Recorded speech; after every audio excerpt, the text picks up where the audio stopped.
नमस्कार, मैं विकास कुमार।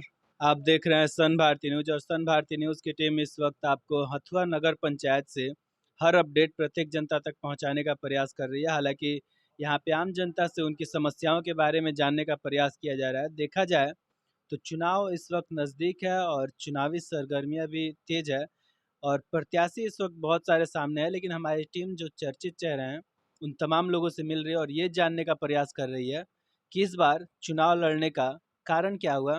तो इसी बीच हमारी मुलाकात शैलेंद्र राय से उर्फ नटवर जी के नाम से फेमस है, जो कि चेयरमैन पद के प्रत्याशी हैं। हालांकि देखा जाए राजनीतिक करियर के बारे में अगर हम इनके बात करें तो इस बार चेयरमैन पद से ये सामने हैं। तो सबसे पहले आइए हम आपको उनसे मिलवाते हैं। बहुत बहुत स्वागत है आपका हमारे चैनल पे। नमस्कार आप सभी को। तो सर इस बार चेयरमैन पद से सामने है। अगर हथुआ नगर पंचायत को लेकर बात करें तो ये नया नगर पंचायत का निर्माण हुआ है, तो क्या कारण रहा जो चुनाव में आना पड़ा?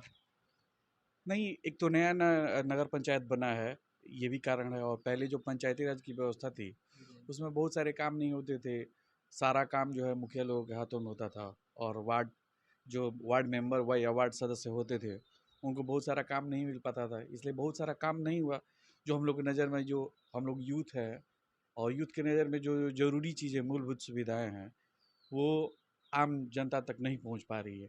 जिसके चलते मैंने सोचा, मेरा कोई राजनीतिक परिवार नहीं है और ना ही मेरे किसी परिवार वालों ने पीछे भी कभी चुनाव लड़ा है। किसी राजनीति से कोई लेने देना नहीं है। लेकिन अगर हम लोग भी राजनीति से दूर भागेंगे तो चेंज होने का कोई सवाल नहीं होता है, क्योंकि जो लोग पहले से करते आ रहे हैं फिर वही दावेदारी है। और फिर वही दावेदारी है तो कोई एकदम अचानक से कोई परिवर्तन का चांस नहीं बन रहा है। इसलिए मूड बना है कि नगर पंचायत से चुनाव लड़ा जाए। तो हम बात करें हथुआ नगर पंचायत को लेके, तो यहाँ पे प्रत्याशी इस वक्त बहुत सारे हैं और लगातार जो आपका दौरा सभी वार्डों में रह रहा है, जनता से मिल रहे हैं। तो जनसंपर्क के दौरान मूलभूत समस्या किस तरह की उभर के सामने आ रही है? मूलभूत सुविधाएं जो है, जैसे नाली है, सड़क है, गार्बेज की जो समस्या है, जो सबसे ज़्यादा पर दिक्कत तो है कूड़े की। जो कूड़ा जो हम लोग रोज़ वेस्टेज निकालते हैं अपने घर से, या जिस भी तरह का वेस्टेज है, उसका कोई मूलभूत जो कंपोज करने का, डिस्पोज करने का, उसको वो व्यवस्था नहीं है हमारे नगर पंचायत में, या पंचायत व्यवस्था में ही नहीं थी। या नगर पंचायत जो हो रहा है अभी भी जो यहाँ से उठा के जा रहा है, वो रोड के किनारे कहीं डैम किया जा रहा है, उसकी कोई व्यवस्था नहीं है। तो ये मूलभूत सुविधाएं, जैसे नाली नाली हुआ, उसका जो पूरा सीवरेज का जो सिस्टम होना चाहिए, जो कहीं जाके गिरे या मिले, वो भी सिस्टम नहीं है। पानी की समस्या है, पानी हर जगह जाम लगा रहता है। सड़क की जो व्यवस्था है, सोलिंग है, जबकि सारे गाँव में लगभग, माने हथुआ के अगल बगल के छोटे छोटे गाँव में भी वहाँ पीसीसी की व्यवस्था हो गई है। लेकिन हमारा गांव, हमारे पंचायत के दो चार जो गांव हैं, उसमें पूरा व्यवस्था इस तरह से का नहीं है। तो हम अगर बात करें हथुआ नगर पंचायत की समस्याओं के बारे में, तो जैसे कि हमारी टीम यहाँ पे आम जनता से मिल रही है। हालांकि मार्केट में भी यहाँ पे कुछ आम जनता से बात हुआ जिनका समस्या वहाँ के साफ़ सफाई को लेके है, वहाँ पे जल जमाव की समस्या को लेके है।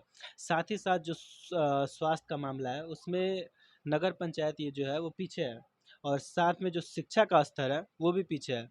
जिसका कारण यही रहा है कि जो पूर्व में प्रतिनिधि के रूप में थे, चाहे मुखिया हो या फिर वार्ड पार्षद हो, जिनका किसी तरह का ध्यान नहीं रहा है। लेकिन अगर आने वाले समय में जनता आपको मौका देती है तो इन कॉमन समस्याओं के साथ साथ जो शिक्षा और स्वास्थ्य का मुद्दा इस वक्त बना हुआ है, इस पे बड़ा कदम क्या होगा? नहीं, स्वास्थ्य का जहाँ तक मुद्दा है, वो अगर हम कूड़े का अगर ठीक तरह से निस्तारण करें, तो वो स्वास्थ्य की जो समस्या है, मूलभूत समस्या है, वो अपने आप थोड़ा सा हद से कंट्रोल में आ जाएगी। और बाकी हॉस्पिटल अस्पताल भी है यहाँ, वहाँ सुचारू रूप से काम होता है, डॉक्टर रहते ही हैं। लेकिन मूलभूत जो सुविधा, जो गंदगी हमारे आसपास रहती है, उसको अगर साफ़ किया जाए और कूड़े का ठीक तरह से डिस्पोज किया जाए कूड़े को, तो मुझे लगता है कि स्वास्थ्य सेवा पे बहुत ज़्यादा उस पर रोकथाम लगेगा, किया जा सकता है। जो बीमारियाँ फैलती हैं, जो सीजनल बीमारियाँ होती हैं। और शिक्षा की व्यवस्था क्या कहें, सरकार भी इसमें दोषी है। सरकार जो है पूरे शिक्षकों को दूसरे दूसरे कामों में इन्वॉल्व रखती है, पर शिक्षा के अलावा उनको खाना बनवाना है, खाना खिलाना है, बच्चों के घर घर जाना है। तो ये सब शिक्षा को छोड़कर बाकी सारे काम में इन्वॉल्व हैं, तो इस पे भी बात किया जाएगा और सरकार से मिलकर काम किया जाएगा। तो जैसा कि जो सोच लेके चले हैं हथुआ नगर पंचायत को, अगर हम बात करें तो पूर्व में या फिर आम जनता के मन में एक संकोच रहता है, संदेह रहता है कि राजनीतिक अच्छे अच्छे लोगों के लिए नहीं है।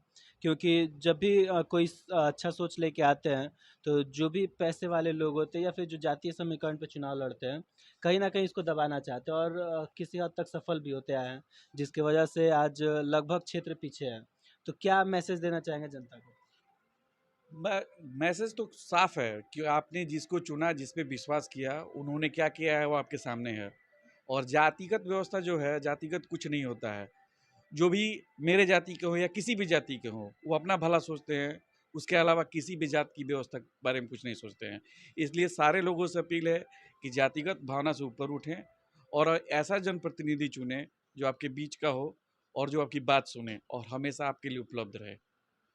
तो आपका जो सोच है हथुआ नगर पंचायत को लेके, जो जनता के सामने आप रख रहे हो, तो लेकिन जनता के मन में आज भी संकोच बना हुआ है कि हर बार प्रत्याशी आते हैं और बहुत से वादे करके जाते हैं, अगर उन्हीं में से किसी को चुन के हम प्रतिनिधि का पद देते हैं, लेकिन वो प्रतिनिधि उन तमाम वादों पे खरे नहीं उतर पाते हैं, जिसकी वजह से जनता किसी पे भी भरोसा करने में आज सोच रही है।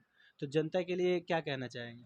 बात सही है, पूर्व उम्मीदवारों ने ऐसा ही कुछ किया है, जिससे जनता के उम्मीदों पे खरा उतरना थोड़ा-सा टेढ़ी खीर है और होना भी चाहिए। लेकिन अगर नए लोगों को मौका नहीं मिलेगा और पुराने लोगों को आप देख चुके हैं और नए लोगों को अगर मौका नहीं मिलता है, तो फिर बात वही होगी, जिसको आपने देखा है और जिस तरह से पूर्व में उन्होंने काम किया है, वो तो आपके सामने है, जनता के सामने है और नए लोगों को मौका देके एक बार देखना चाहिए हथुआ की जनता को। और एक मुझे पंक्ति याद आ रही है कि वक्त आने पे बता देंगे तुझे आसमां, हम अभी से क्या बताएं क्या हमारे दिल में है। तो जैसे कि हथुआ नगर पंचायत को लेकर हम बात करें तो ये राजवाड़ों की धरती रही है, लेकिन उनके सौंदर्यीकरण पे किसी भी प्रतिनिधि का ध्यान नहीं रहा है, जिसकी वजह से ये पिछड़ता जा रहा है, इसका नाम लुप्त होता जा रहा है। तो अगर जनता आपको मौका देती है, तो इन मुद्दों को लेके चलने के साथ साथ इन तमाम जो पर्यटक स्थल को लेके लोगों के मन में संदेह है, इस पे किस तरह का कार्य करना चाहेंगे? इसमें अगर मैं जनता मुझे आशीर्वाद देती है तो मैं सरकार और हथुआ राज्य के बीच में समन्वय स्थापित करके जो भी डिस्प्यूटेड है और चाहे जो भी यहाँ के सौंदर्यीकरण का काम होगा उसके सुचारू रूप से किया जाएगा। ऐसा नहीं है कि हथुआ राज्य नहीं चाहता है कि हाँ हथुआ राज्य सुंदर हो या सरकार नहीं चाहता है कि सुंदर हो, लेकिन कुछ है डिस्प्यूट अपना जो सरकारी व्यवस्था है उस हिसाब से। लेकिन अगर उसको मिलजुल के काम किया जाएगा तो वो जाहिर है कि सुंदर होगा। एक आप युवा प्रत्याशी हैं, युवाओं का कैसा समर्थन है? युवाओं का समर्थन युवाओं का समर्थन पूरा है और पूरा रहेगा, क्योंकि हम लोग समाज में रहते हैं और समाज में ही उठना बैठना है, इसलिए युवाओं का पूरा समर्थन रहेगा। तो लड़ाई में कोई सामने दिख रहा है? नहीं, सारे प्रत्याशी अच्छे हैं और लड़ाई तो वो वक्त बताएगा। क्या अपील रहेगा जनता से? जनता से यह अपील रहेगा कि नए कैंडिडेट जो भी उम्मीदवारी मैं प्रस्तुत कर रहा हूँ उस पर विचार करें और सोच समझ के अपने मतों का प्रयोग करें, क्योंकि पीछे भी आपने मतों का प्रयोग किया है और धोखा खाया है। लेकिन इस बार आपके बीच से मैं आ रहा हूँ, नया हूँ, मुझे राजनीति का कोई बहुत अनुभव नहीं है, लेकिन राजनीति कैसे होती है मैं जानता हूँ और काम करना भी जानता हूँ। आपके और सरकार के बीच में पुल का काम करूँगा मैं और आपकी जो भी समस्याएं हैं सरकार से मिल के उसको दूर करने का प्रयास करूँगा। तो जैसा कि हमारी बात अभी शैलेंद्र राय से हुई थी, जो इस वक्त चेयरमैन पद के प्रत्याशी के रूप में सामने है। हालांकि जो इनका सोच है हथुआ नगर पंचायत को लेके, यहाँ पे समस्याओं की काफ़ी लंबी लिस्ट है, लेकिन इनका मानना है कि अगर जनता हमें मौका देती है, तो राजनीतिक अनुभव नहीं है, लेकिन हम चाहेंगे कि यहाँ पे जिस तरह की समस्याओं से यहाँ की जनता जूझ रही है, उन तमाम समस्याओं को समाप्त करे और जो एक ओहदा मिलना चाहिए हथुआ नगर पंचायत को, चाहे वो विकास के मामले में हो या पर्यटक के मामले में हो, उससे यहाँ की जनता लाभान्वित हो और सरकार की तमाम योजनाओं को सफलतापूर्वक धरातल पे उतारे। तब तक के लिए हमारे साथ बने रहिए सन भारती न्यूज़ पे। धन्यवाद।